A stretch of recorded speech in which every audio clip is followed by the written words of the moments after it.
मीरा एक रहस्य। Saint Lauren Dehradun का सबसे बेहतरीन और मशहूर कॉलेज माना जाता है। यहाँ के टीचर्स देश के कई सारे शहरों से चुनकर लाए जाते हैं और इसीलिए आज 50 साल बाद इस कॉलेज का नाम वैसा ही है जैसा पहले था।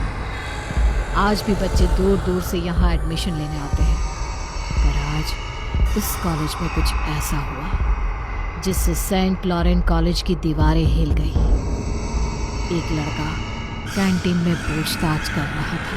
एक्सक्यूज मी जी, क्या आप मीरा मल्होत्रा के बारे में जानते हैं? कौन हो तुम और क्या पूछ रहे हो इस लड़की के बारे में? मैं जो कोई भी हूँ, आप मुझे इसके बारे में बता सकते हैं? चले जाओ यहाँ से, हमें कुछ नहीं पता। निकलो निकलो यहाँ से। रियान के सवालों से जैसे उस व्यक्ति का चेहरा फीका सा पड़ गया था। रियान के वहां से जाने के बाद वो सब काम छोड़कर दौड़ते हुए प्रिंसिपल रूम की तरफ भागा और दरवाजा खोलकर हाँफते हुए कहने लगा, Meera Malhotra. What? How is that possible? इतने सालों बाद फिर से कोई लड़का है जो उसके बारे में पूछताछ कर रहा है। आज से पहले उसे यहाँ कभी नहीं देखा मैंने। पता लगाओ कौन है ये लड़का। कहीं ऐसा ना हो कि ये लड़का हमारी सालों की मेहनत को बर्बाद कर दे। रियान के बस एक नाम लेने से सेंट लॉरेन में हर किसी के चेहरे पर जैसे खौफ सा छा गया था। मीरा मल्होत्रा। आखिर क्या था इस नाम के पीछे का रहस्य, और कौन था रियान जो उसके बारे में पूछ रहा था? यही सवाल सेंट लॉरेन कॉलेज के प्रिंसिपल के मन में गूंज रहा था। उसका मन आज किसी भी काम में नहीं लग रहा था। हर काम में गड़बड़ी सी हो रही थी। Oh Jesus, I think I need to calm down. थोड़ी देर आंख बंद करके सो जाती हूँ। उन्होंने खुद को शांत करने के लिए अपने कैबिन की कुर्सी पर ही अपनी आंखें बंद कर ली, पर उनके आंख बंद करते ही एक दर्दनाक चीख उनके कान में गूंजने लगी।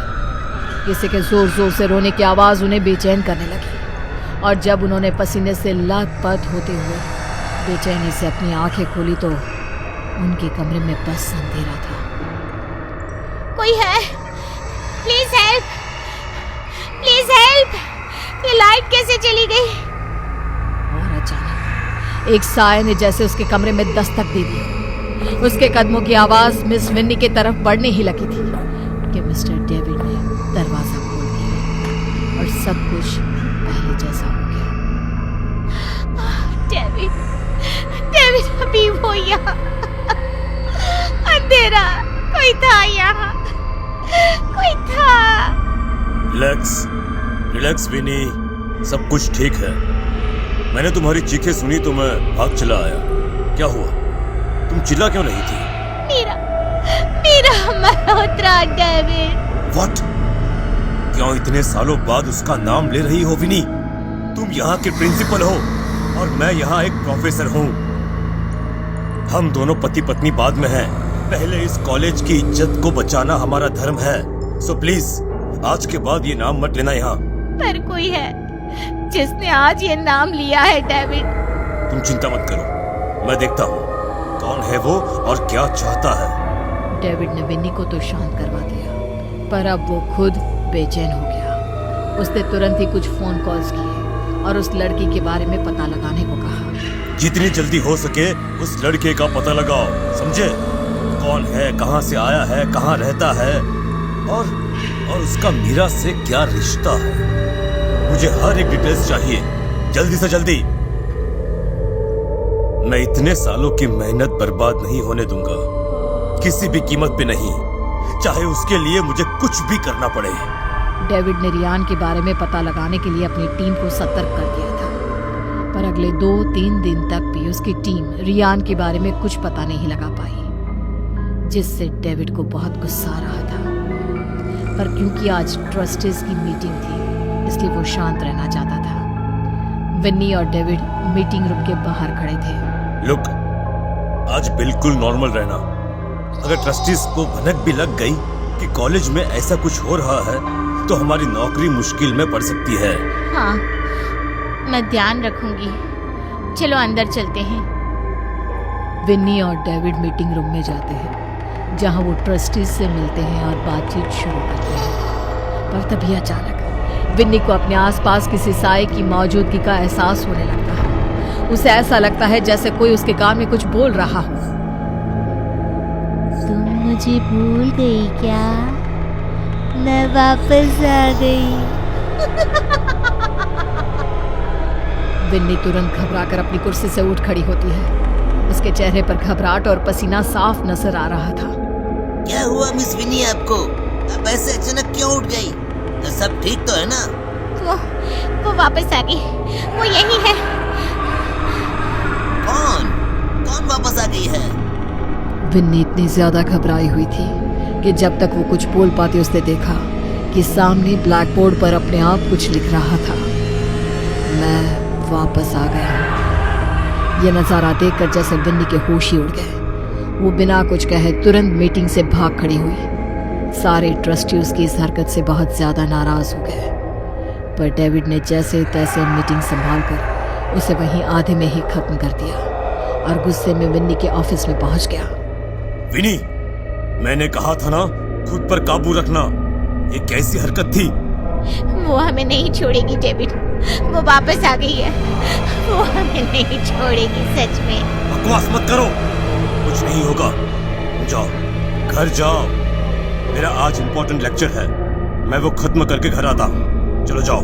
डेविड ने विन्नी को कार में घर भेज दिया और खुद लेक्चर लेने क्लासरूम में चला गया।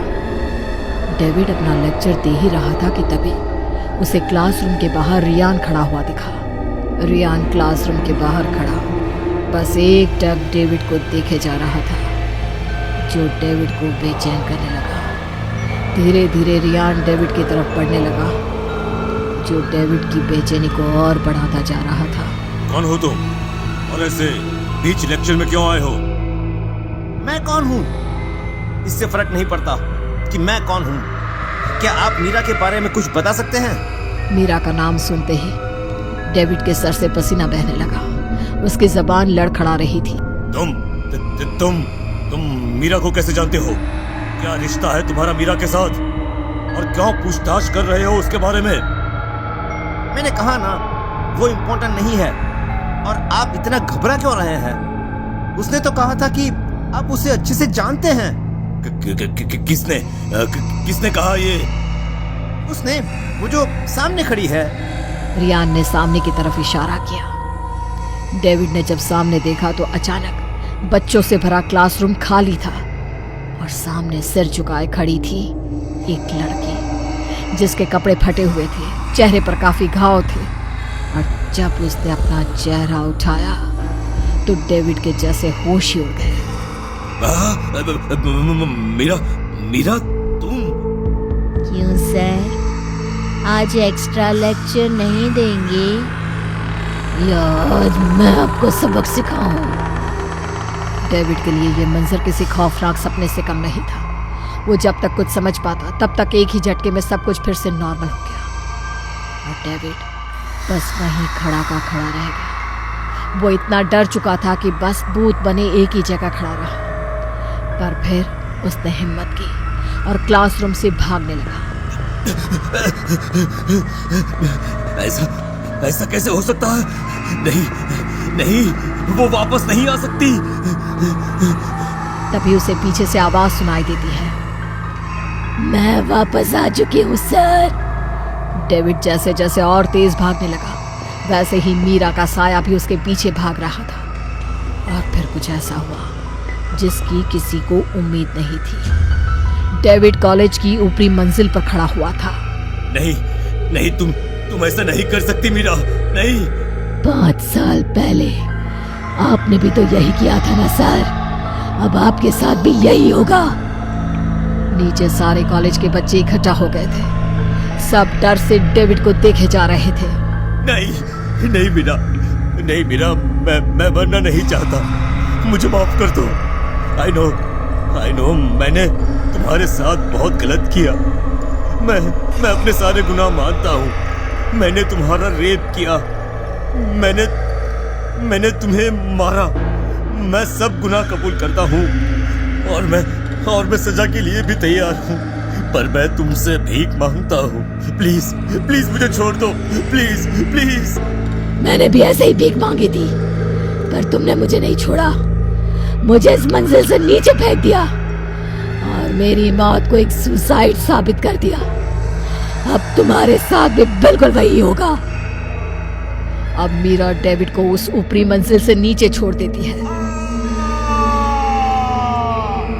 जैसे ही डेविड नीचे जमीन पर गिरता है, उसका सर फटता है, वैसे ही बिन्नी भी वहां पहुंच जाती है और अपने पति को ऐसे हाल में देखकर उसके होश उड़ जाते हैं। डेविड के कन्फेशन की वजह से अब ट्रस्टी बिन्नी को भी नौकरी से निकाल देते हैं, जिसके बाद मीरा का नाम और उसकी कहानी सेंट लॉरेंट कॉलेज के नोटिस बोर्ड पर लिखी गई। अब आप सोच रहे होंगे कि मैं कौन हूं? मैं हूं रियान मल्होत्रा।